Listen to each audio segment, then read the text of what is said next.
Hello, I'm just here in the beautiful park in the southwest of the United States, just putting my feet on the ground, doing a little earthing and grounding. And I'm really thinking about the bigger questions of the world, like, is liberation, moksha, the highest goal of spirituality? Or is it the greatest illusion? Let's get into it. Hi, I'm Krishna. I've dedicated over 25 years to yoga, meditation, and philosophy, studying in India and across Asia and places like Thailand and Bali. And I've taught students all over the world. I work with high-level athletes as a part of Wilson Sports elite staff and Nike training programs, so I know the power of discipline, and I live by the mantra that discipline equals self-love. Now today, let's walk through this paradox and uncover what liberation really means. And brothers and sisters, stay with me until the end, because I'll share with you not just this teaching, but a short practice you can use today to embody this truth in your own life. Now, we've all heard the promise of liberation, the freedom from the endless cycle of life, death, the union with the divine source. But if you pause and think deeply, a question naturally arises. If the soul is eternal, if energy can neither be created nor destroyed, then how could we talk about liberating what was never bound in the first place? Could it be that the very concept of liberation is a trick of a language, a tool meant for seeker, but not the final truth? Now, the sages tell us that the soul is already free and an untouched, divine, eternal, but we don't experience it that way because our vision is clouded.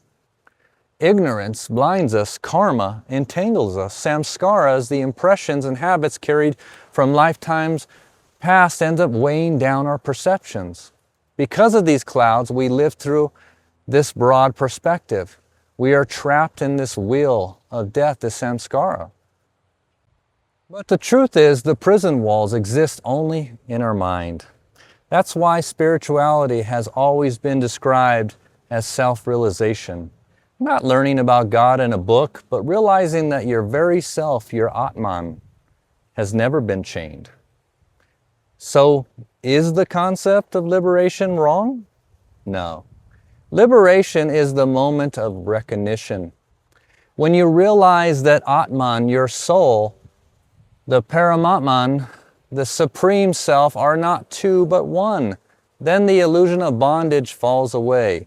In that realization, the cycle of suffering ends. Death becomes a myth. You see clearly that your energy doesn't end, it transforms. Now, this life is not a final chapter, but a doorway into the vast oceans of existence across realms, dimensions, and universes.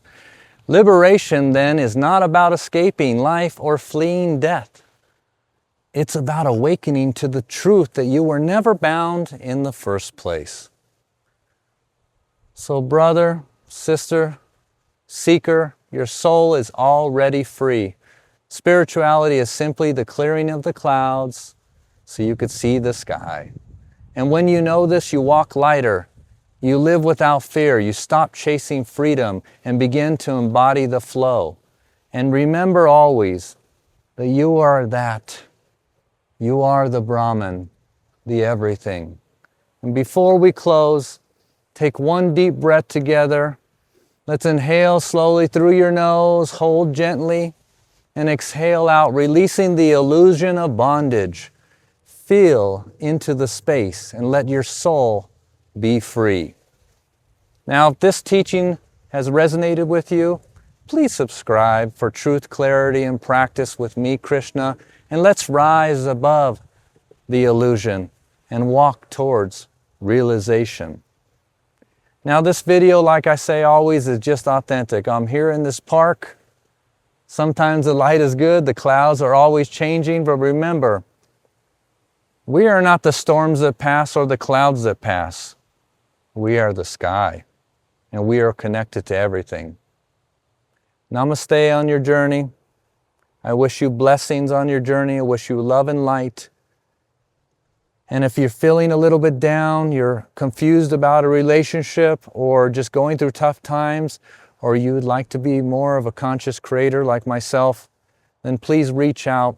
There's a link in the description below for one-on-one coaching, which is really truly my specialty.